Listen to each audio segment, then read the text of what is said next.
السلام عليكم، ازيكم يا حبايبي؟ اخباركم ايه؟ يا رب تكونوا في احسن صحة وفي افضل حال ان شاء الله. هنعمل مع بعض النهاردة اسهل واجمل كيك على الاطلاق.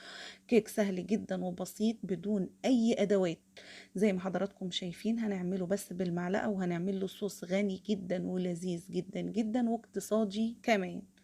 بس قبل ما نشوف الخطوات، لو لسه ما اشتركتوش في القناة يا ريت تنزلوا دلوقتي تشتركوا فيها وتفعلوا زر الجرس علشان يوصلكم اشعار بكل جديد بقدمه، ويا ريت كمان ما تنسوش اللايك. معانا يا جماعة كوبايتين من الدقيق، وكوباية من السكر، نص كوباية من الزيت، حبتين بيض، ومعلقة من الفانيليا، ومعايا كمان ذرة ملح، ومعايا معلقة كبيرة من البيكنج باودر، وربع معلقة من البيكنج صودا اللي هي الكربوناتو زي ما حضراتكم شايفين. هقلبهم مع بعض كويس جدا، وحطيت معلقة من الفانيليا على البيض. هنزل دلوقتي بكوباية من السكر على الدقيق وعلى المواد الجافة. هقلبهم كلهم مع بعض كويس جدا قبل ما انزل عليهم بباقي المكونات. هنزل بقى دلوقتي بالبيض والفانيليا ونص كوباية الزيت، وهقلب كل المكونات دي مع بعض. زي ما قلت لحضراتكم الكيك ده سهل جدا وبسيط، مش محتاج ولا مضرب ولا خلاط ولا اي حاجة خالص. هضربهم بس بالمعلقة زي ما حضراتكم شايفين. انا كل شغلي هيبقى بالمعلقة بس مع الكيكة دي. معايا بقى كمان دلوقتي كوباية من الحليب، هنزل بيها بالتدريج على الخليط بتاعي شوية بشوية. الأول هنزل بنص الكوباية وهقلبهم مع بعض كويس جدا لحد ما يبدأ الخليط بتاعي يتجانس ويتشرب كمية الحليب كلها. أبدأ أنزل عليها بالنص التاني. زي ما حضراتكم شايفين الخطوات سهلة وبسيطة. اهم حاجة بس ان انا اقلبهم وامزجهم مع بعض كويس جدا علشان اضمن ان مفيش في العجينة اي تكتلات.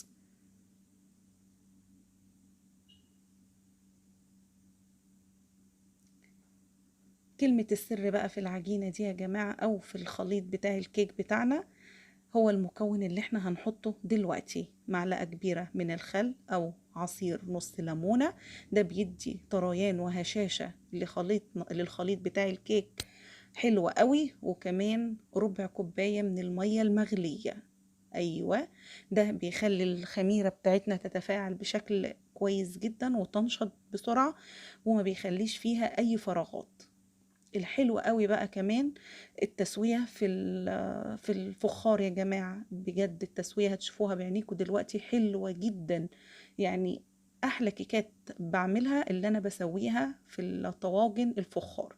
برضو بعد ما حطيت نص بس الطاجن اخبط خبطتين بساط، وهاجي بقى احط كمية او بقية كمية الكيك بتاعي في قلب الصينية ألمونيا اللي قدام حضراتكم. بعد ما غلفتها كويس جدا دهنتها كويس جدا بمعلقة من السمنة او الزيت، وبرضه هخبطها خبطتين قبل ما ادخلها الفرن. والفرن لازم يكون حامي مسبق على درجة حرارة 180، الرف الاوسط، وما افتحش عليها خالص مدة ما تقلش عن اول ربع ساعة. وبعدين اوطي عليها النار كمان. هي اخدت معايا حوالي 25 دقيقة بس. في الوقت ده ما نفتحش عليها خالص يا جماعة. لما اكون عايزة اشيك عليها زي ما حضراتكم شايفين بجيب خلة وببدأ اغرزها في قلب الكيك علشان لو طلعت فيها اي حاجة لازقة يبقى الكيك بتاعي لسه ما استواش كويس. شايفين فرق التسوية ما بين الألمونيوم والفخار؟ احكموا بنفسكم، ويا ريت تكتبوا لي رأيكم في التعليقات لما تجربوها. ودلوقتي هنبدأ نعمل مع بعض الصوص. معايا كوباية من الحليب البودر، نفس الكوباية يا جماعة هملاها دقيق زي ما حضراتكم شايفين حوالي 5 معالق كبار.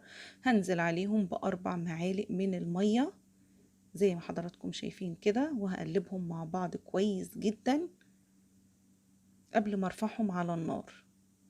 هنزل عليهم بقى دلوقتي كمان بنص كوباية من السكر، ولو حابين تزودوا اكتر السكر حسب الرغبة. وهرفعهم دلوقتي على النار وهستمر في التقليب لحد ما احصل على قوام كريمي زي ما حضراتكم شايفين كده. ودلوقتي هنزل عليهم بمعلقة من الفانيليا ومعلقة كبيرة من الزبدة، وهطفي عليهم النار تماما، وهسيبهم على جنب. اول حاجة دلوقتي هجيب كوباية من الحليب بعد ما الكيك بتاعي ما استوى وسبته برد تماما.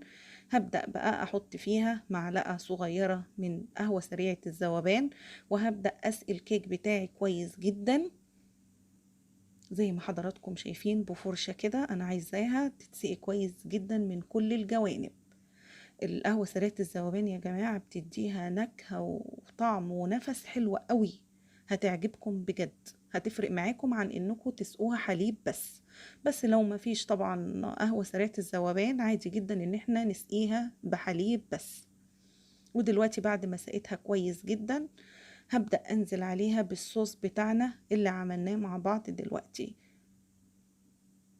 شايفين يا جماعة، شايفين القوام قد ايه كريمي وجميل، والطعم بجد يجنن، وهيديكم ميكس في الطعم حلو قوي. برضو قهوة مع الصوص ده مع الكيك يعني هيودوكوا في حتة تانية خالص.